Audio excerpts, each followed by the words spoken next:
For more than a decade, Ed O'Neill lived as the man everyone loved to hate. To the world, he was Al Bundy, the defeated shoe salesman, the man trapped in a house full of insults and broken dreams. But behind that cynical smirk was a story few fans ever knew. A story of exhaustion, regret, and moments that blurred the line between fiction and reality. When the camera stopped rolling, Ed O'Neill wasn't laughing. He was watching his own life become inseparable from the man America laughed at every Sunday night. And now, decades later, he's telling the truth. The story that never made the tabloids and the one that changed how he sees everything. The audition that changed his life. In 1986, Ed O'Neill walked into a casting room in Los Angeles that would unknowingly define the rest of his career. He wasn't the studio's first choice. Not even close. Fox executives wanted a familiar name for their daring new sitcom about a miserable middle-class family. But when Ed slumped into a chair, let out a long, defeated sigh, and mumbled his first line, the room went silent. That small gesture born from watching his own uncles after long factory shifts in Ohio became the moment the creators Michael Moy and Ron Levitt saw Al Bundy come to life. Even then, the network hesitated. Ed wasn't a star. He was a theater actor with a few film credits and a face nobody could place. Weeks went by with no call. He assumed he'd lost the part, but the producers fought for him, insisting that his weariness, his timing, and his quiet authenticity were irreplaceable. When Fox finally said yes, the wait was immediate. Ed wasn't just playing character. He was carrying the entire experiment of a network trying to prove itself against giants like NBC and CBS. If Married with Children failed, it wouldn't just end his career. It could sink Fox's early ambitions. Ed threw himself into the role completely. He studied the script line by line, making every sigh, insult, and sarcastic comeback feel real. But what he didn't know then was that this realism would come with a price. The exhaustion of playing a man who'd given up on life began to blur into his own reality. And before long, the family that was supposed to be fictional started tearing itself apart behind the scenes. The recast and the burden of believability. Most fans assumed the Bundys we saw in the pilot were there from the beginning. They weren't. When Married with Children first filmed its pilot episode, Kelly and Bud Bundy were played by two different actors, Tina Casper and Hunter Carson. The set fell off from the start. Ed O'Neill later recalled that something about the family dynamic just didn't click. The chemistry wasn't there, and the humor fell flat. He could feel in the room. Every joke landing with the wrong rhythm. Every silence heavier than it should be. Then, just weeks after wrapping the pilot, Fox executives made a brutal call. Both kids were fired. The reason, according to Ed, wasn't just performance. It was compatibility with him. The show lived or died on the illusion that this was a real family, and the studio believed the energy around Ed needed to feel authentic. Tina was too polished, Hunter too restrained. It was a painful decision. Ed later admitted he felt guilty for what happened. Those actors had filmed the pilot, celebrated, and told their families they'd made it, only to get a phone call that erased it all. They were gone before the show even started. He said, quietly. Then came the replacements. A 15-year-old Christina Applegate walked into the audition room and nailed the role instantly. She was sharp, funny, and carried that strange mix of innocence and rebellion the creators had been desperate for. David Fino, just 12, gave Bud Bundy a sly, desperate humor that balanced Ed's darkness. Suddenly, everything worked. But while the on-screen family finally clicked, off-screen pressures started mounting. The show was filmed in front of a live audience. Every episode a public test. Each laugh, or lack of it, was a judgment.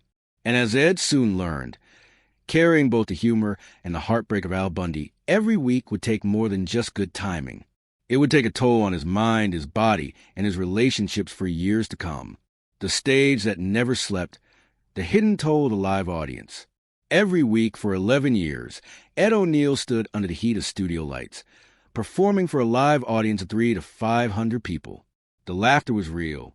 So were the stumbles, the silences, and the pressure. Married with Children wasn't filmed in a safe bubble with canned laughter. Every scene lived or died in real time, and Ed felt that weight more than anyone else. He once admitted that when a scene failed, you could feel the disappointment in the room. When the audience laughed, it was electric, he said. But when they didn't, you wanted to disappear. The exhaustion was relentless. Some episodes stretched deep into the night as the cast repeated takes, trying to chase the perfect rhythm between laughter and silence. If the crowd laughed too long, timing collapsed. If they didn't laugh at all, directors stopped everything to reshoot. Ed's body began to pay the price. He was doing constant physical comedy, falls fights, slapstick chaos, all meant to look effortless. But by season 5, his back was in constant pain. He pushed through bruises and fatigue, knowing that if Al Bundy ever looked like he wasn't trying, the entire illusion would collapse. He later said that some days he'd drive home barely able to move, only to return the next morning and do it all again. The live crowd also made certain moments excruciating when jokes about Peg's laziness or sexuality went too far. You could feel the discomfort ripple through the audience. Katie Siegel once told him she dreaded certain scenes, not because of the script, but because doing them in front of real people felt like being stripped bare. Still, Ed insisted the audience was what made the show feel alive. It was unpredictable, messy, and brutally honest. But that same energy also exposed every weakness, every misbeat, every piece of humanity the cast tried to hide. And it was during these long, sleepless weeks that cracks began forming, not just in the Bundy household, but between the people who brought it to life. Feuds, regrets, and the fallout with Amanda Bears. For years, fans of Married with Children speculated about tension between Ed O'Neill and Amanda Bears, the actress who played Marcy, the sarcastic neighbor, constantly clashing with Al Bundy. Ed denied the rumors for a long time, but in recent interviews, he finally admitted the truth. There was a feud, and it lasted years. It began in 1989 with something that seemed harmless. TV Guide released a cover featuring the show's stars, but only Ed and Katie Seal were on it. Amanda Bears and her on-screen husband, David Garrison, were left out. Ed knew about the cover beforehand, but said nothing. At the time, he thought little of it. He was the lead. Katie was his co-star, and that's just how the industry worked. But to Amanda, it was a betrayal. She felt erased from a show she'd helped define. He could have said something, she would later tell fans. He didn't. Ed admitted he regretted staying silent. I should have spoken up, he said. That was a mistake. But by the time he realized it, the damage was done. The atmosphere on set changed. Conversations grew short. Eye contact disappeared. The professional rhythm that made the Bundy-Rhodes dynamic so funny now carried an invisible tension.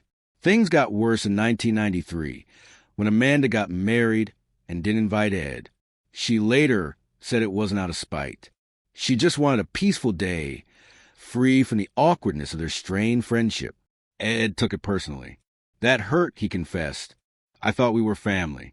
From then on, they barely spoke outside of scripted lines. Even scenes together became uncomfortable. A strange irony for two actors who made audiences laugh with their constant bickering.